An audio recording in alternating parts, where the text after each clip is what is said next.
Hello, everyone. Happy New Year. Happy 2025. I cannot believe that we are here.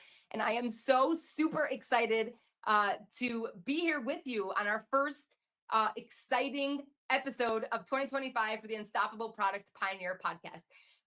For those of you who are new here, I wanted to personally welcome you. This is such an exciting space. It's funny because this started out as a podcast. And for those of you who don't know the story, I'm going to link it in the description below of how this podcast really started itself. I'm not even kidding. Like, this podcast just started itself. And somehow we are 9 episodes in. We're at 2025 and we are booked through June of 2025. I don't know how this happened, but I'm very humbled and I'm so super excited. And so if you are new here, welcome. I know that you are going to absolutely love this podcast, and not because of me, but because of the incredible guests that I am humbled and so fortunate to have on this show. So that's first of all. For the past 9 weeks, I mean, and beyond, but I mean, each and every episode has just been so super special and incredible, and really so insightful and practical, like applicable. So it's really, and again, like, the incredible guests are the ones who make this show. This is not about me. This is really about the amazing guests and the amazing listeners and viewers, really. So I wanted to, number one, just publicly thank each and every one of you who are listening and tuning in for being here.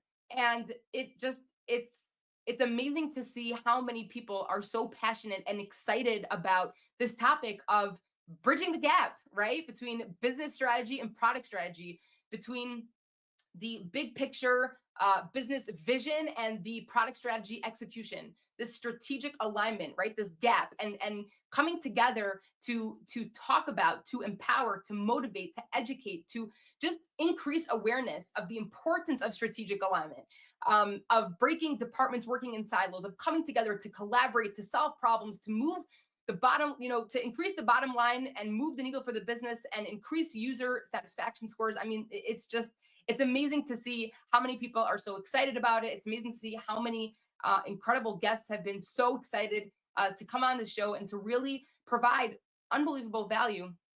I know for me, I mean, my gears have just not stopped turning. It's been really, really amazing. And I've heard incredible feedback from our listeners and our watchers.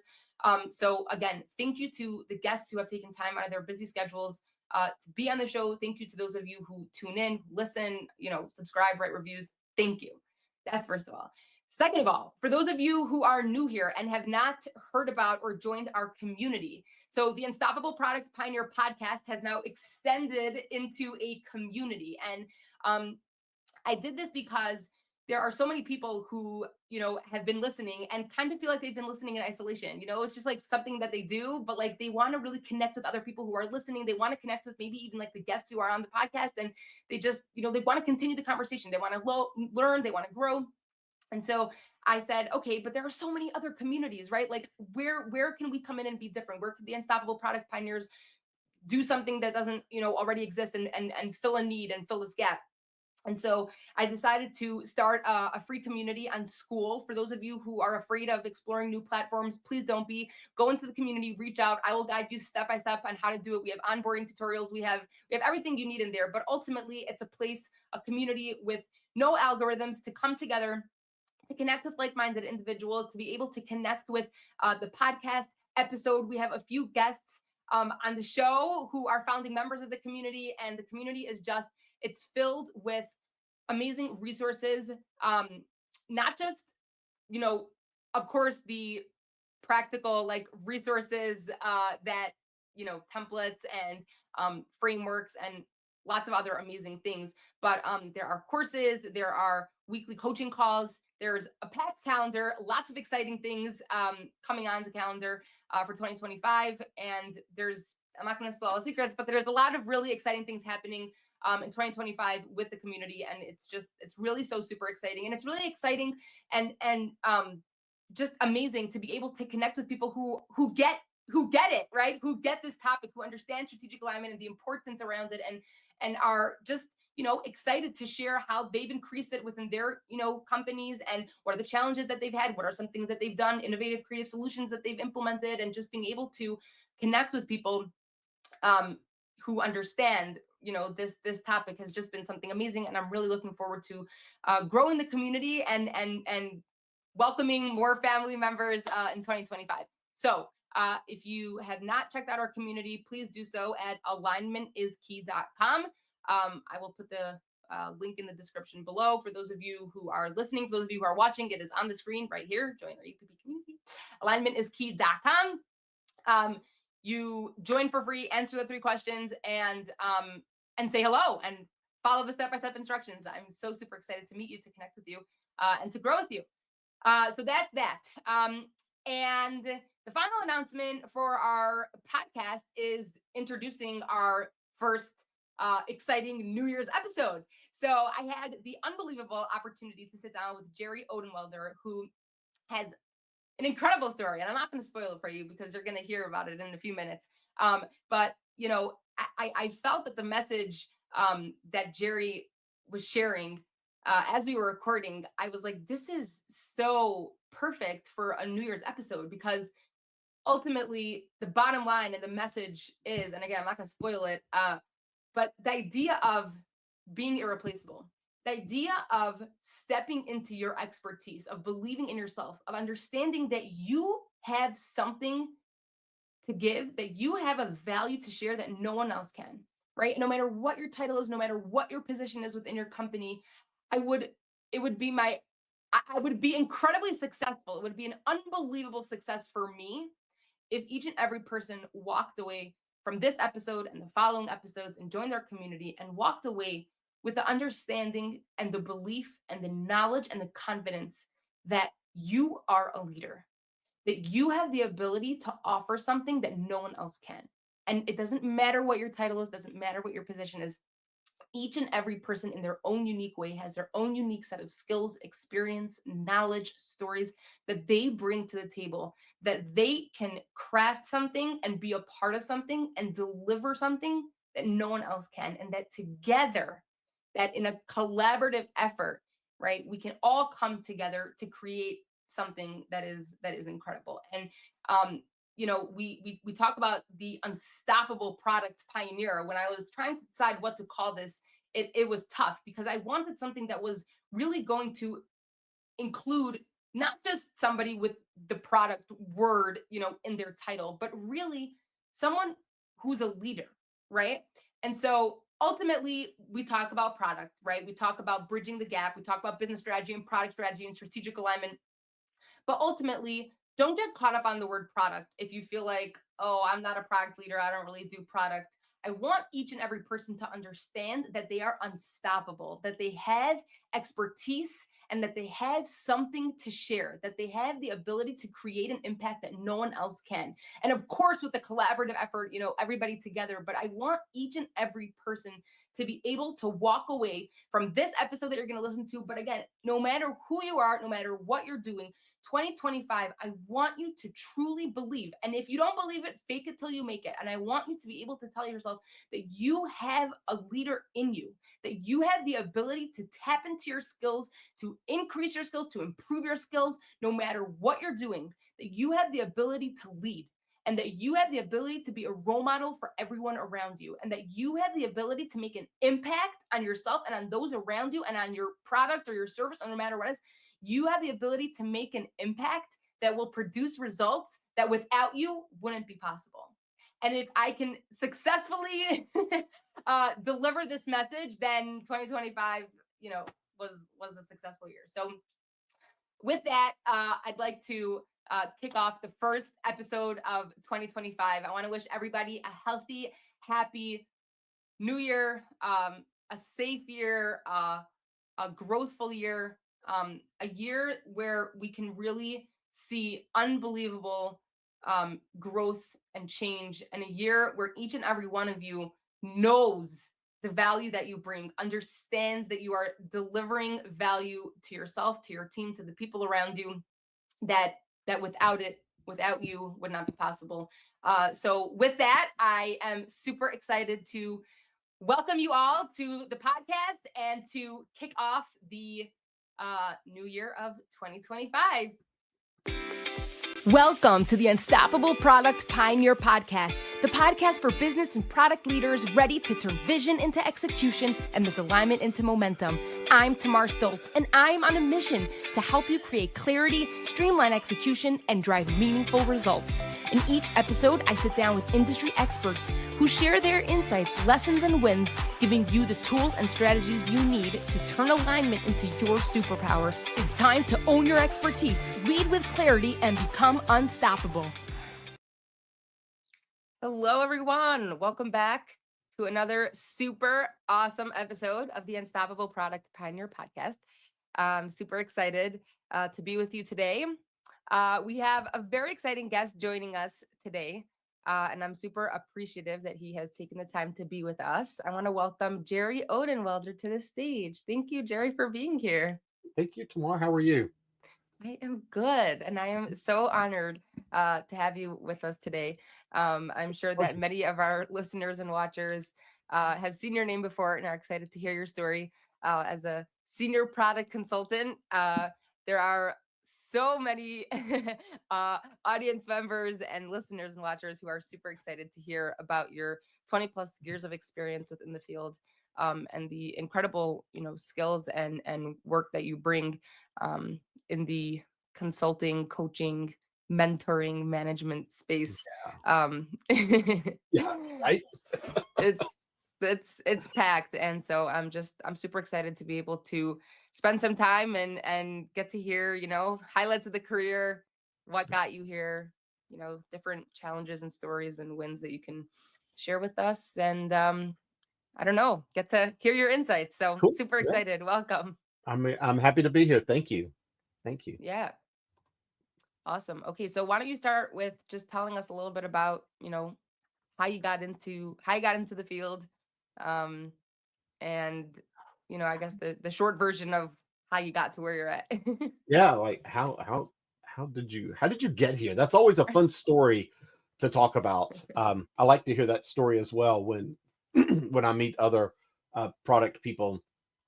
It's probably one of the greatest things I think about product management is the diversity of backgrounds.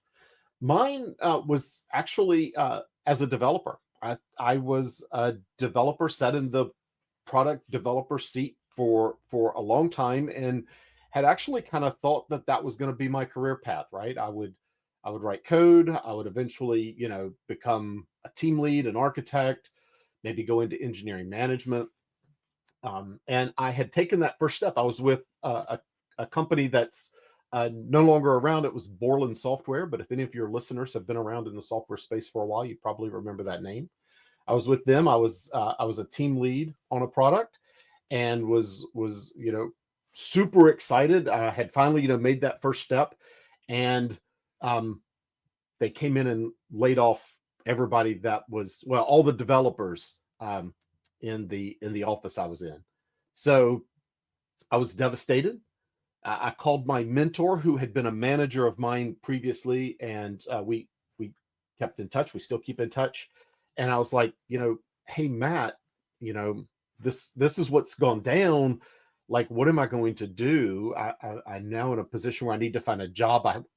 Was just made a team lead. I don't feel like starting from scratch again. And he told me that he always appreciated my customer focus. He's like, you were the one developer I knew I could talk to, and you were always interested in what the customer wanted, the customer's perspective. You always wanted to be in front of the customers. He said, you don't need to be in engineering. You need to go look in product management. And he introduced me to the folks at Version 1. And so the rest is history. I transitioned from developer to product manager. And I was a product manager at Version 1 for 15 years or something like that. Started there when it was a startup. By the time I left, we had been through 2 mergers and acquisitions, and had grown to well over 200 people. And so from Version 1, I spent some time in product management at Honeywell before following a friend of mine over here to C Prime to be a product consultant or a consultant in the product space. And so, like you mentioned, it involves coaching, it involves mentoring, it involves being a player coach sometimes, training. There's a lot packed into the consulting title there. Right. That's awesome. Yeah.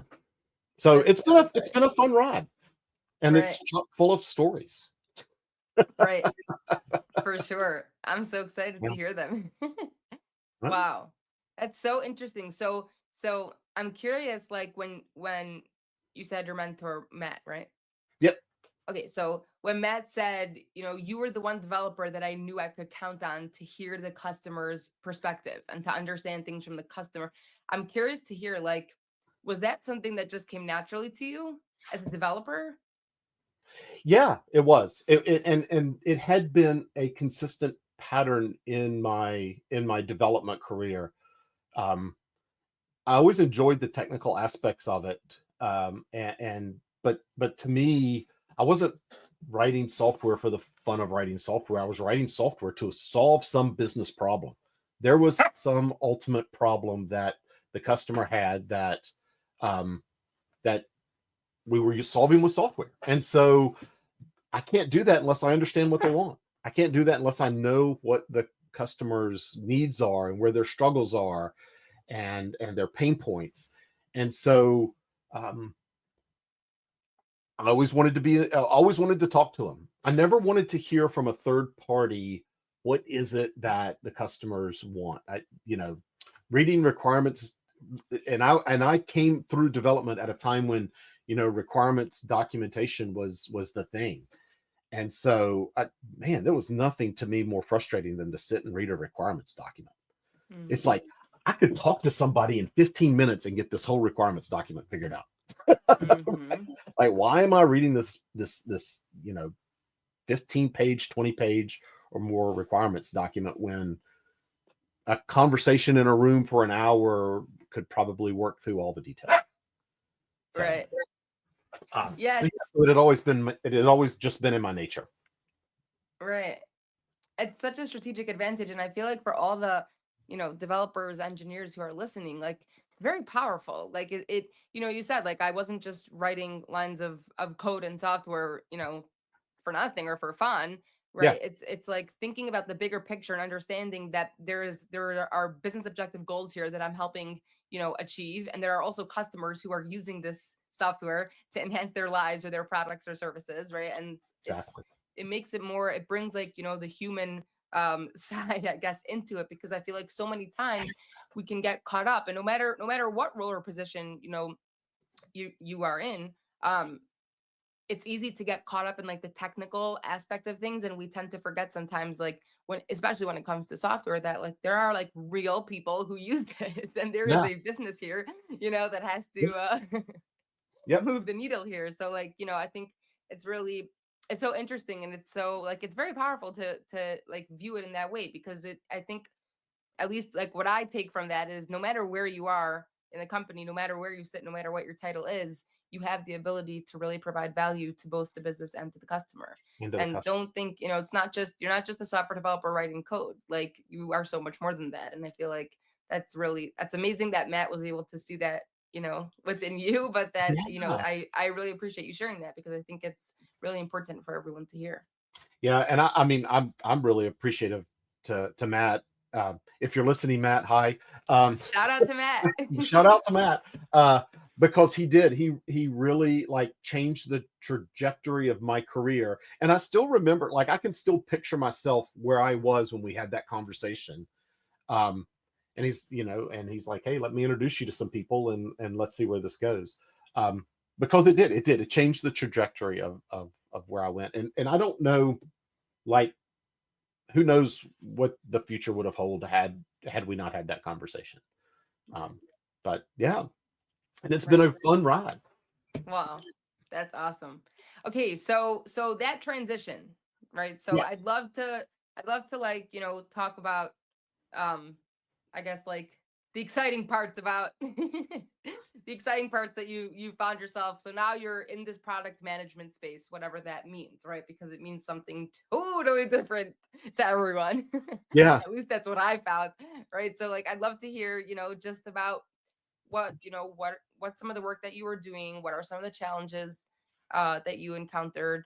Um just yeah, I don't know, Yes. a deep dive into product management, product coaching, consulting, mentorship, whatever. Yeah, yeah, yeah.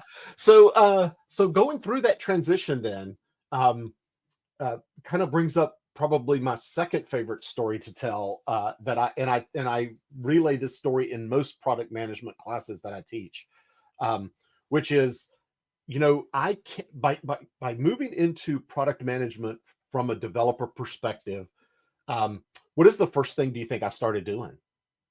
Like, I started mimicking what I had seen, right? So all of a sudden, instead of and as a new product manager, um, I was like, I thought I was supposed to bring solutions to the team. So I would constantly come to the team with solutions. Hey, this is what we need to build. This is where it needs to go on the screen. But and those were some of the most painful and frustrating meetings that I was in early on, because I worked with a group of uh, really sharp developers at version one, and significantly smarter than I was, and they could shoot down any great idea that I had, and so I would come out of these meetings just feeling defeated. And one day, after one of these painful sessions, my second favorite person, Raj. He was our tech lead, um, and he came up to me after one of these meetings, and he's like, "Hey, Jerry, did you ever think about bringing problems to these meetings and not solutions? And maybe that would change the course of the conversation." And and it was a good group of guys, so we were comfortable enough to be able to have these honest conversations with each other. And I was like, I don't know, Raj, I'll try it. Pivotal point in my career. As soon as I stopped bringing solutions to the developers and started bringing problems to the developers, um, the whole tone of the conversation changed. We started having really productive um, conversations, and we were actually able to reach solutions faster and better solutions than what I had thought we might come up with when I walked in the door. So yeah, so that was the second pivotal point in my career. The first one being over to product management. The second one being the one where I realized, hey, my job as a product manager is not to solve the problem. My job as a product manager is to understand the problem and work with the team to solve the problem. Um, and again, things changed, and we were able to go on to do some really great things there, and come up with some novel solutions to problems that customers were having, um, by leveraging the wisdom of the entire team and not just the wisdom of one or two people. So that Yeah. was that transition there.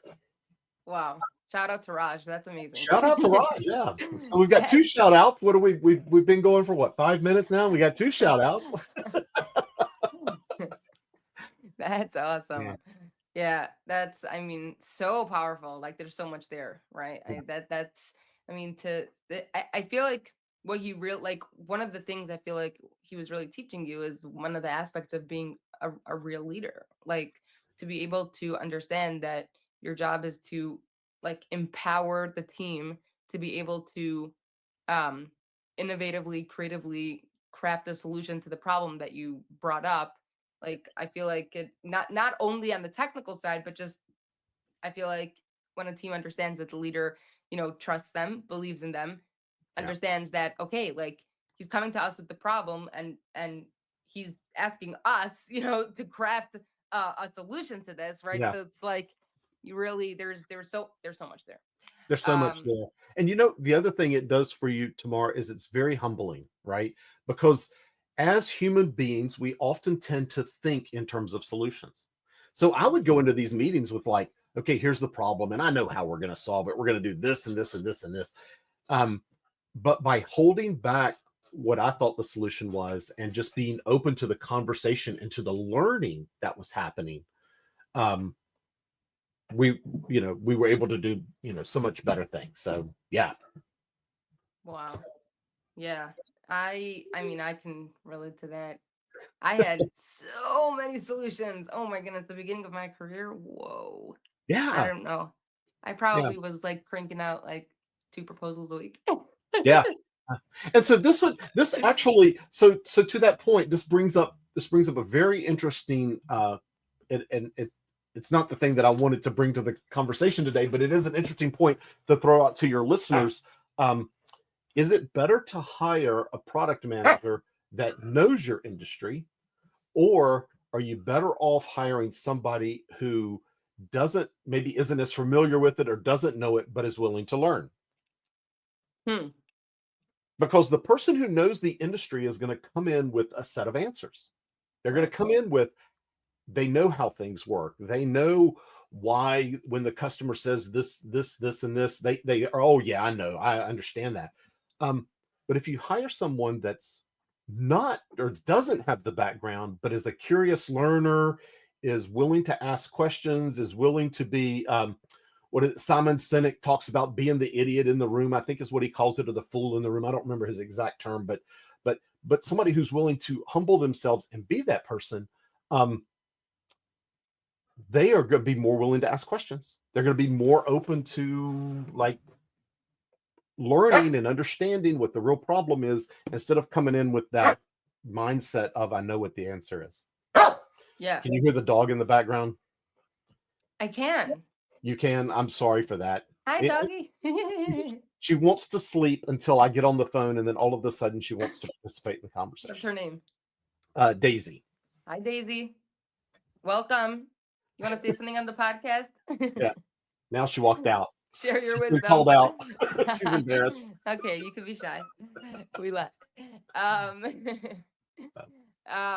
Yeah, that's interesting. I mean, okay, so I like, for those of you who are listening, like I please comment below, or join our community. I don't know, Yeah. Jerry. I mean, Jerry is part of the community, which is a really cool thing, by the way, just to interrupt this conversation about this episode, about this podcast.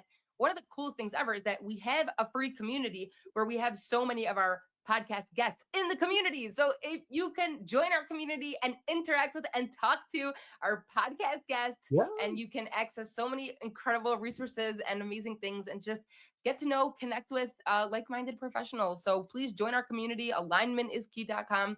It's a really awesome place. But that being said, so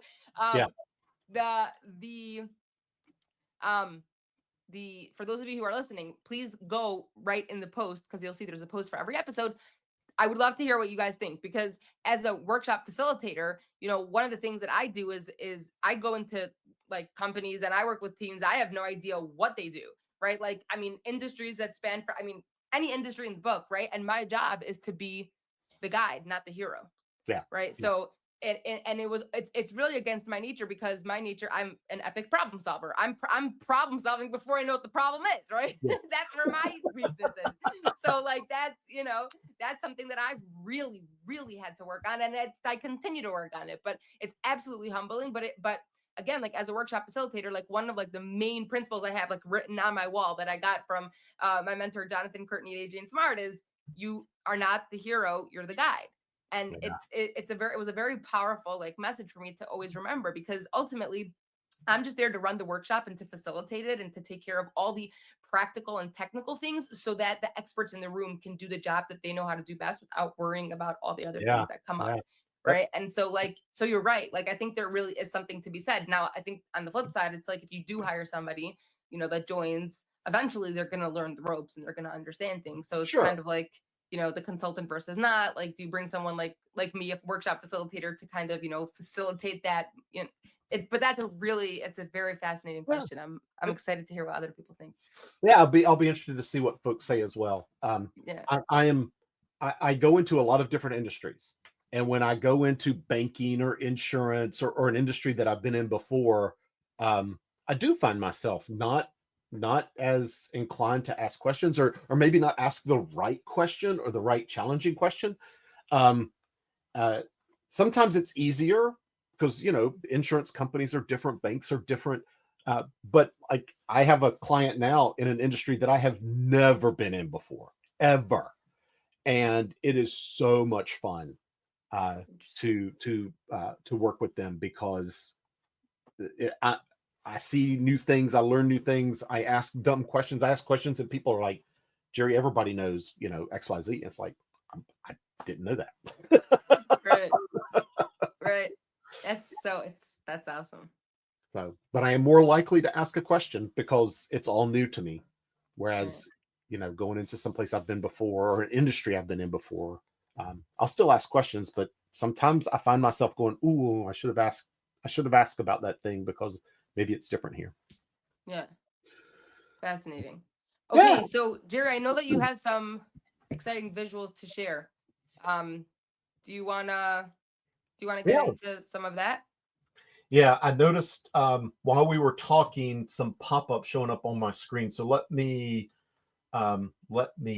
turn off notifications before I share my screen.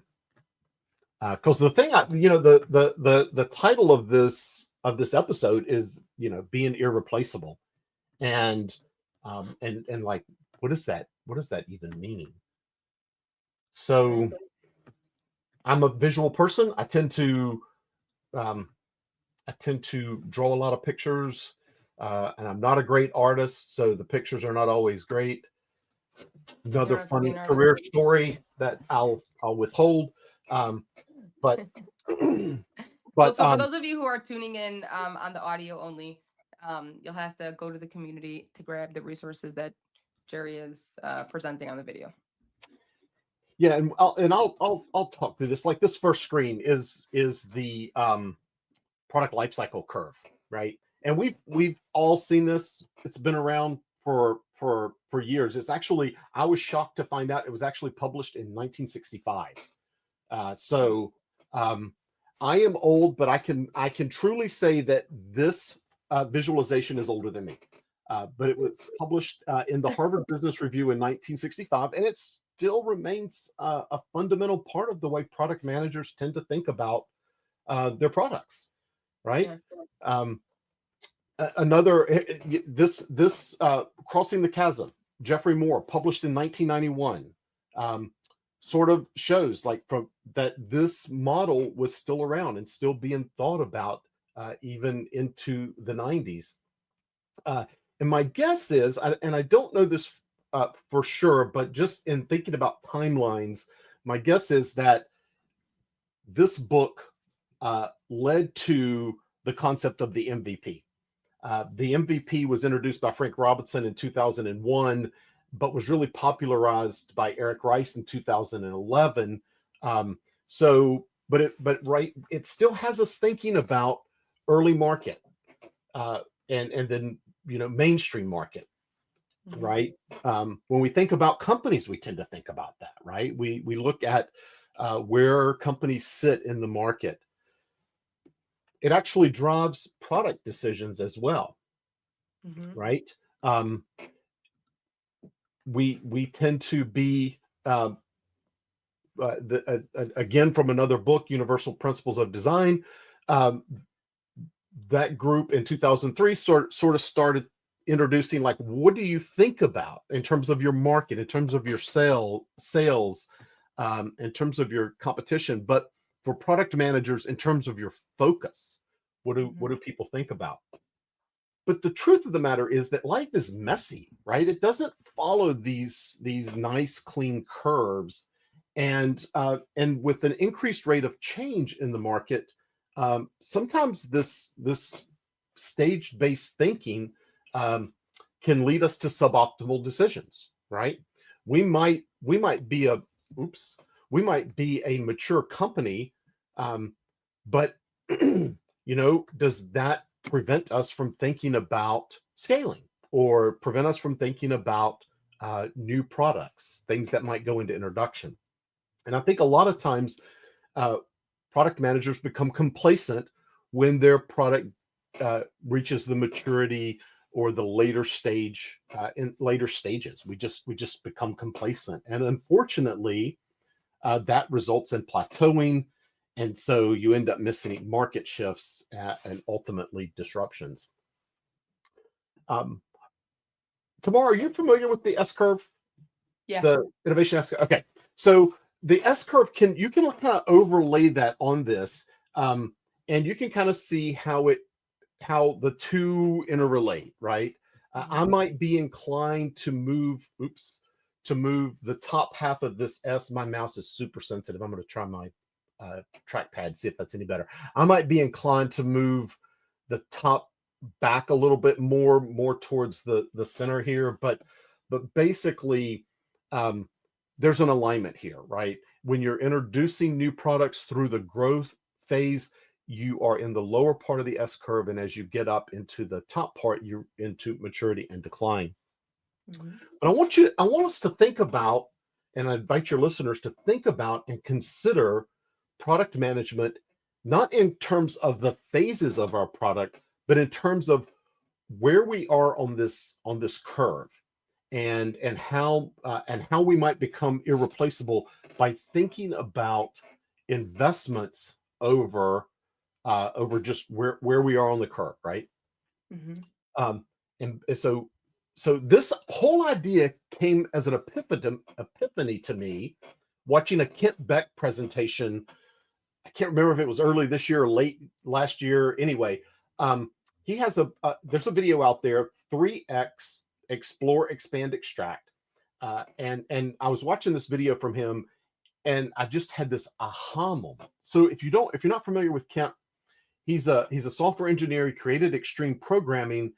So most of his talks tend to be technical focused, but if you're familiar with XP, you know that it's focused on improving quality and responsiveness to customers. So it's really, in a lot of ways, kind of a customer centric model. And he presents this, and he talks about this S curve, and I was like fascinated by this. He references in that video, Nassim Tiab's, and I hope I'm pronouncing his name right. I don't think I am, but anyway, Talib's maybe.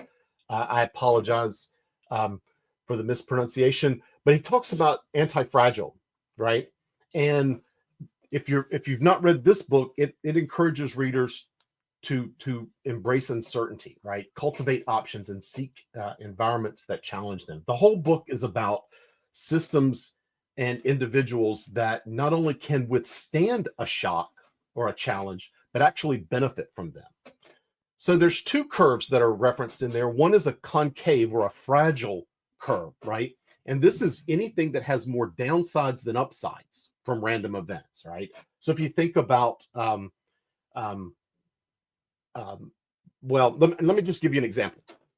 I grew up close to a mill town in North Carolina, and that entire town was built around that mill. And not only did people work there, but they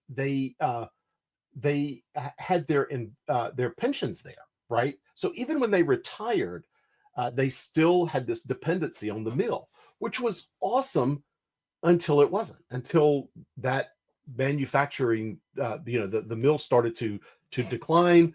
Eventually, I think it is still in business, but it's not nearly as big as it was in its heyday. And really, a lot of people suffered as a result of that, right? As they struggled to find other sources of income. So that's an example of something that's fragile, right? You build, you invest in something, and then as soon as something happens, the loss is huge. Whereas anti-fragile, which is the bottom graph here, anti-fragile systems are things that have more upside than downside. So with this, right, you might make a lot of small investments and you usually lose on them, but one day something really big happens and the payoff is huge. So an example of this is, suppose you play in a band, or you have some hobby on the side outside of your day job.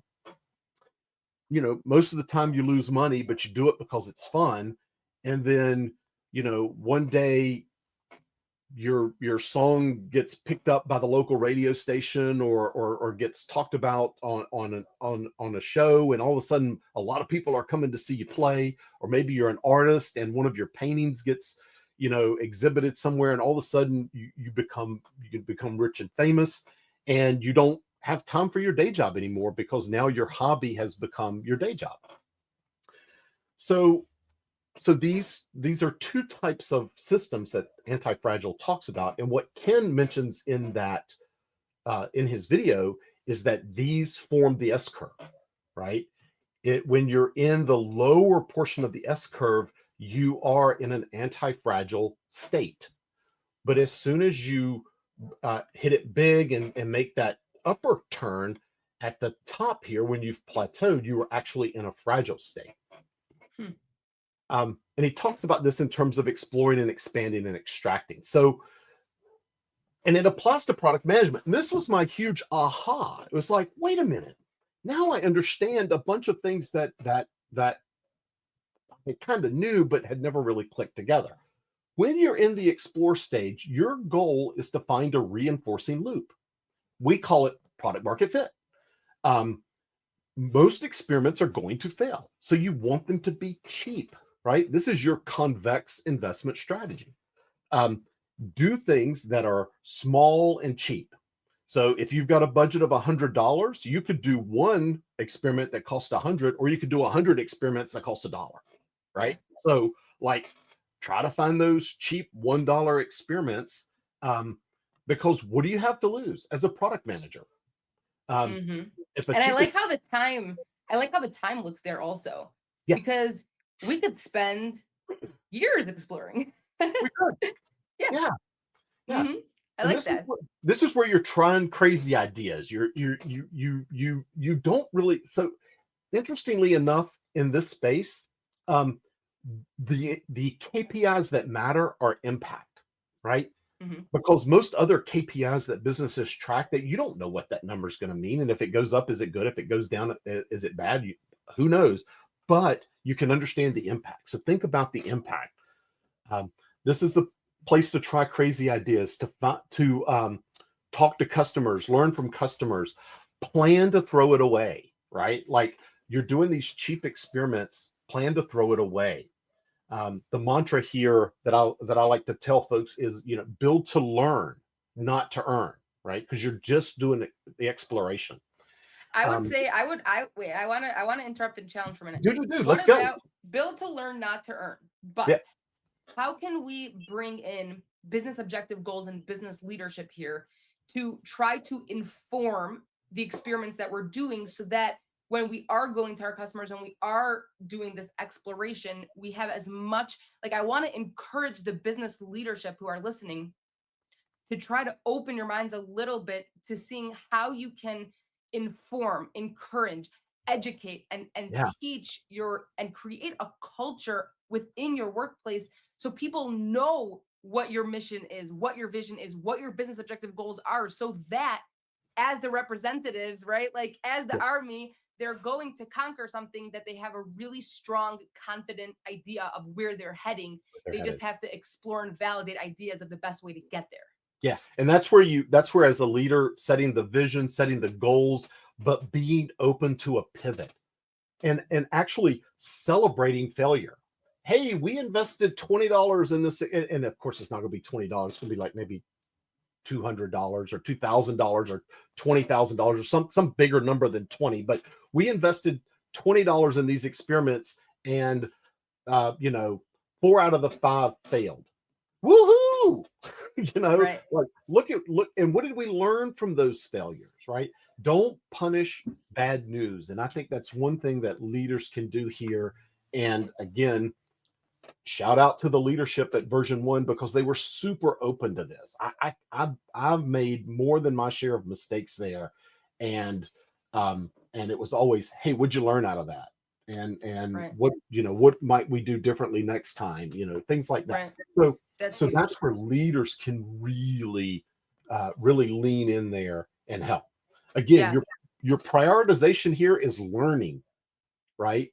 And actually, and I don't like I have a technical background. I really try to stay out of the technical, making technical decisions. But if you think about it in this space, the rigor that you would apply to a full production system, you don't need to apply here. And I know there's going to be listeners out there that are going to be screaming at their screens, and they're going to be ranting in your chat about that comment. But you're just doing an experiment, right? And you're not. It needs to be, often it needs to be something more than it works on my machine, but it doesn't need to be it works for 10,000 users, right? This needs to be works for one person in one scenario to learn something. It's better to get started than to get it right. Exactly. Yeah. Because guess what's going to happen? You're going to hit that expand phase. One day you're going to come in and support queue is going to be blowing up. The phone's going to be blowing up. Sales is going to be blowing up because you got it, right? You hit that loop that is going to cause an expansion. And your goal in this phase as a product manager is to make sure nothing breaks. You're going to have to back burner all of those great ideas you had and all of those feature things that you had because you need the product to survive, right? Engage with those pissed off customers. Let them know what engineers doing to solve their problems. Listen to them because these people are passionate and learn from them, right? This becomes a learning opportunity for product management because your engineering team is racing to make sure that what worked for 10 people can work for 10,000 now. So prioritize problem solving, right? If something's going to kill you, fix it. Right.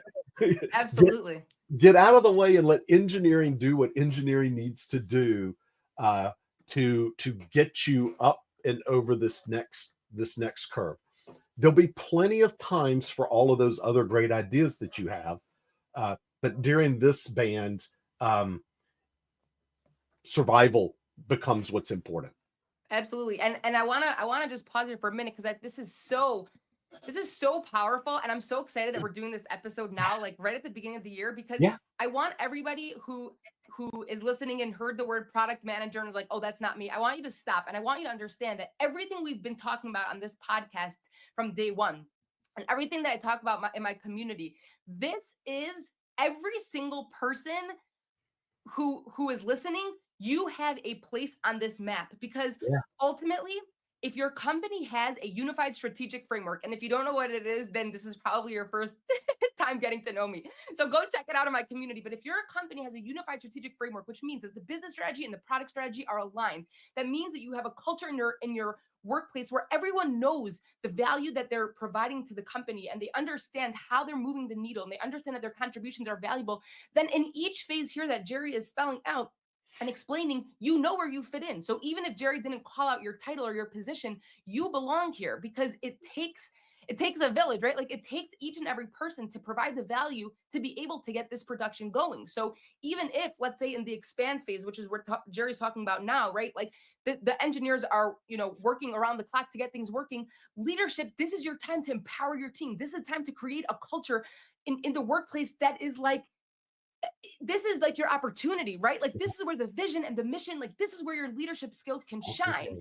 Yep. And on the flip side, we won't go there, right? Like, and managers and each person, like this is your time to client success, work with those customers, listen to them, empathize with their challenges, because ultimately we want to be able to complete the loop of accomplishing the business objective goals for the experiment that we started out with in the beginning, right? And ultimately, it's the customers who are going to affect the bottom line, and user engagement scores and client success scores, right? Those are all important for the business. So this is a team effort. Like this is so powerful, Jerry, and I so much appreciate you sharing this because as we continue to work this curve, like each and every one of you listening have a critical role in this process for it to be successful. So this is great. Well, tomorrow it gets even better, right? But before I move on to the extract, I want to call out something that you said, that you were talking about leaders during this time frame.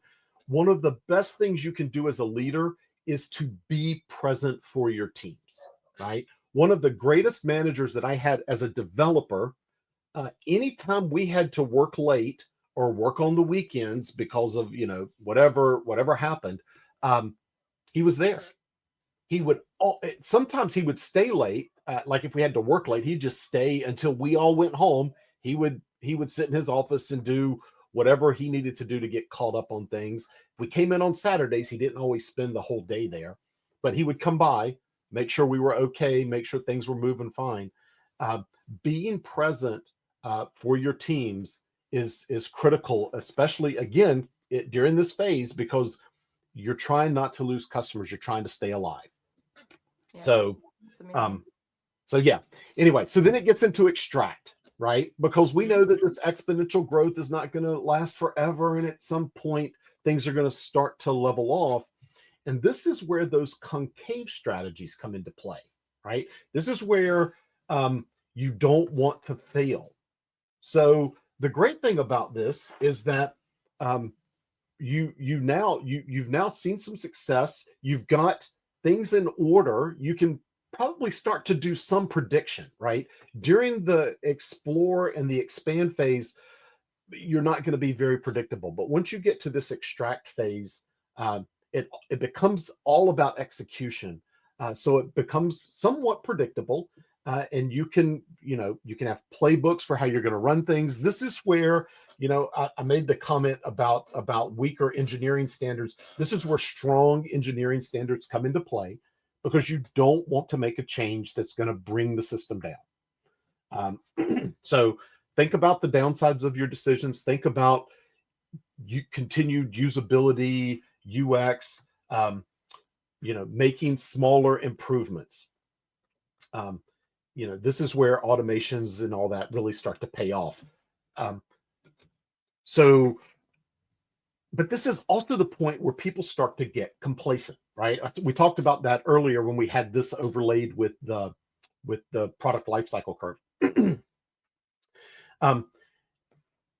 And so really and truthfully, unless you're a startup, right, and you've never been through this cycle, once you've gone through this cycle one time, you've got to start running all three together, right? You can't just say, oh, we're in extract and therefore we're gonna always do things a certain way. It's always going to be high engineering rigor.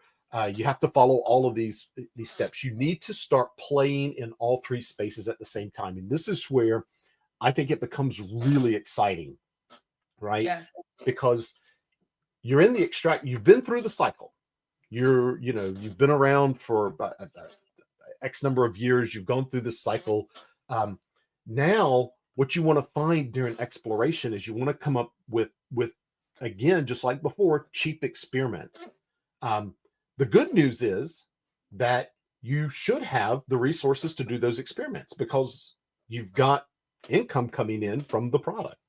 But you can't be as crazy with your ideas. Mm-hmm. Or you need to do, I've seen companies create these little startup-y kind of things to try crazy ideas that then ultimately get merged into the main product. You've got to look for ways to segment your customers so that you're not experimenting on everyone. Right. Or start looking for ways to find new customers or new products in this. Yeah. And I think it's important also, like, for those of you who are listening, who are thinking like expand, extract, I never heard these words, you definitely can be working this type of process, with using different terminology. Like, don't get caught up with the words. I'm sure you're doing it.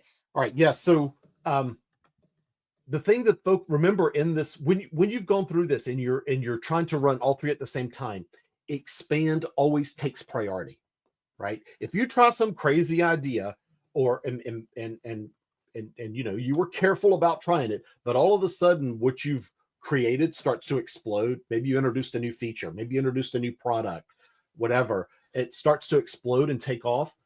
You have to then change your focus temporarily to make sure that what you're doing does not end up bringing everything down, right? The fact that your experiment is blowing up and getting everybody all excited means there's something there. So take the time, listen to your devs, make sure that what gets done needs to be done so that you can easily move it into the extract phase without creating a lot of headaches. Yep.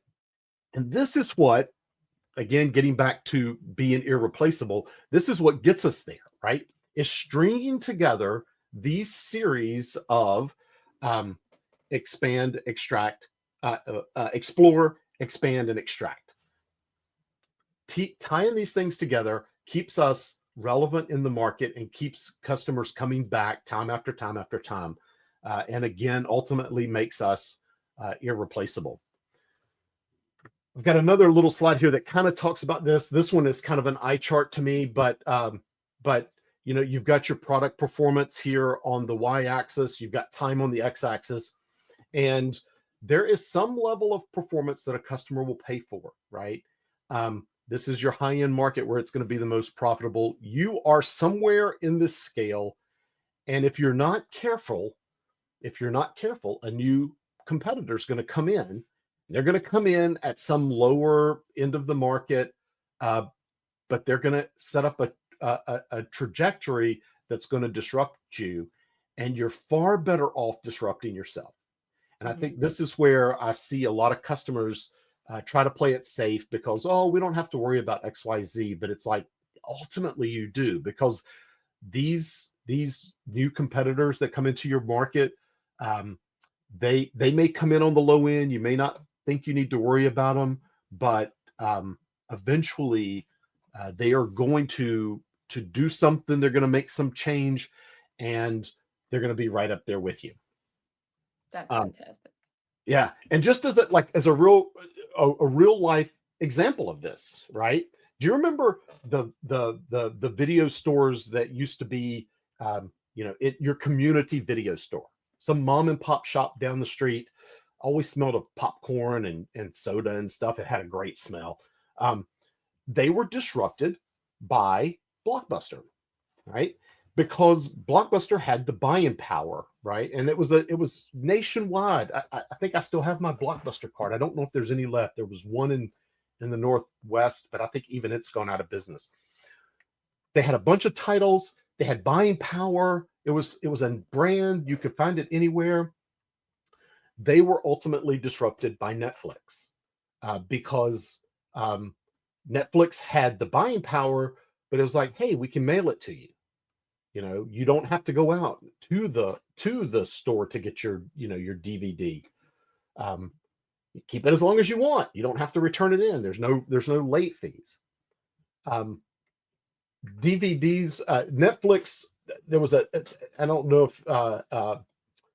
if you've seen these. That's it's the box. I can't remember the exact company name right off the top of my head, but there was this attempt by this other company to disrupt Netflix with DVDs. These things were inconvenient locations. There's a grocery store down the street from me that has one of these movie rental places right there at the front door of the grocery store. It's like, hey, you're going in to get groceries. Why not grab a movie?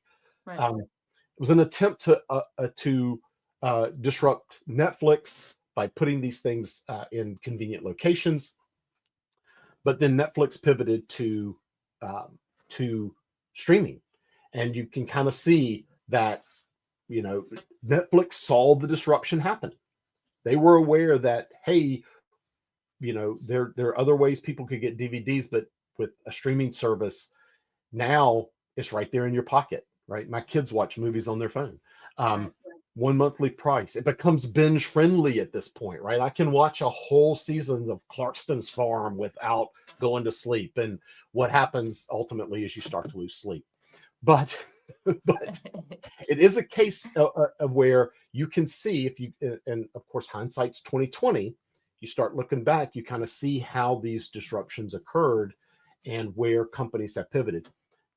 Netflix has even pivoted again. Right now, you can watch football on Netflix, right? Which used to be something you had to go to the network TV for. Right. So even they pivoted again. So fascinating. Yeah. Wow. So it's cool stuff. There we go. That's Stop awesome. screen too. It's just one of those things where again, getting back to where I started, product managers don't typically think about this. They don't think about their product decisions as investment decisions. They don't think about, they think about where they are on the life cycle. Oh, we've got a mature product, or we're an early stage startup or whatever. But no matter where you are, you can play on that investment curve, and you can move your product or introduce new products to keep yourself alive and relevant in the market. So Absolutely. yeah, This is so awesome. And for those of you who are listening, it's like we're starting a new year, right? It's like clean, fresh slate. Everyone's, super excited about the opportunities that we have as companies, as professionals, personally, right? Like there's so much opportunity that comes with a new year. And there's so much that we talked about. I mean, Jerry, what you managed to pack in less than an hour is unbelievable. Like really. Unbelievable. I think what's one of the most powerful like themes I think that I've at least picked up from our conversation that I'm so grateful for and that I'm so excited to share with everyone is that ultimately we're talking about this specific presentation, even though it's specifically catered to the product management space and the role of a product manager and product management team. It really is a message for everyone in the company, because we need everyone in the company to be playing their part. We need the leaders, business leadership, strategists, C-suite, wherever you are in the executive team. Do your product management managers, teams, do they know the role that they play? Do they know? Are they empowered? Are they motivated? Do they understand the strategic placement, that they have within your company and the opportunities that they have to drive continued success, right? Like leaders, do they know that? Leaders, do you know that? Are you working to empower them? Are you working to share your mission, share your vision, and equip them with the tools that they need to carry it out successfully, right? Like developers, listen to what Jerry's saying, right? Like listen to what Matt, his mentor, told him. Yeah. Right, when he was sitting as a software developer, right? Like what's that message? What's the message that you can take no matter what your title is, no matter what your role is? I think one of the most like special points that I've taken out from this, Jerry, is that what you're really sharing with everyone is that no matter where you're at in the cycle, understanding your role, understanding the abilities that you bring to be able to successfully impact not only the business goals but the customers experience is so powerful. And the demonstration that you gave really just it shows that each and every person is irreplaceable, right? Like that is that is the message, right? To be irreplaceable, like that is it. And no matter what words you're using, even if it's not the triple E method, no matter what it is, right? Like that process and understanding the role that you play is ultimately going to drive success for your business, because when a person comes to work and understands their value and understands that their contributions are moving the line for your business and are making happy customers and increasing that user engagement score, ultimately your business is going to be more successful. Yeah. And if any of you, for those listening who are more, maybe you're in technical leadership, or maybe you're a developer or play some technical role in your organization, check out the Kent Beck video on that. It's a couple of years old now.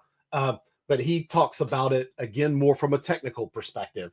But a lot of the messaging is the same. Like I said, I watched that and I had this huge aha moment of why things that I've seen in companies, it's like, oh, that's why that behavior changes. That's why, oh, it all makes sense now. So instead of like just accepting this as, oh, this is reality, there are ways that you as a product manager, you as a developer, you as a leader can alter your behavior to get yourself on another S curve, and even greater success.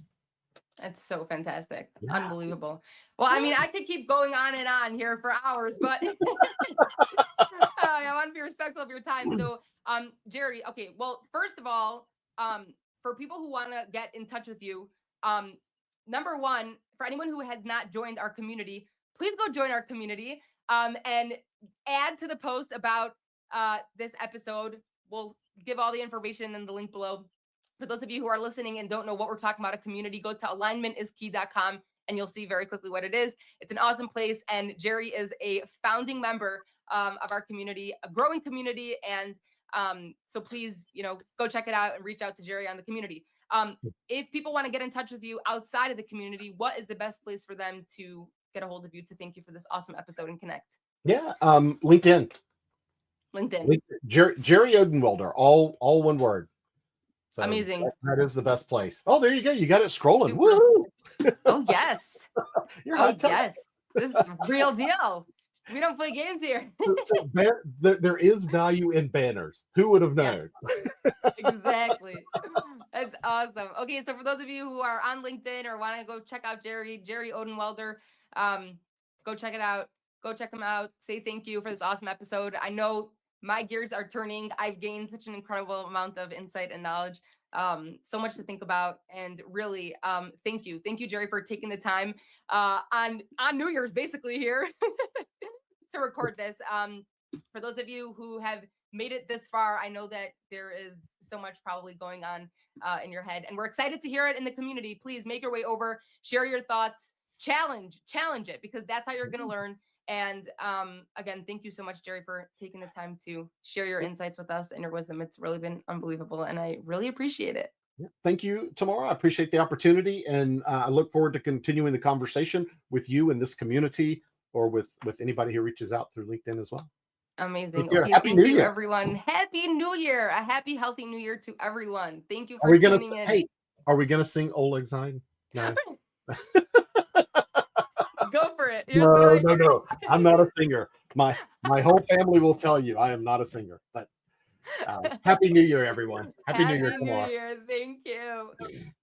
Thanks for tuning in. If you enjoyed this episode, please be sure to like and subscribe and leave a review. And of course, please be sure to check out our awesome community where you can connect with podcast guests, like-minded professionals, and be surrounded by others excited by your success. Keep pushing for impact and unlocking unstoppable growth. See you in the community.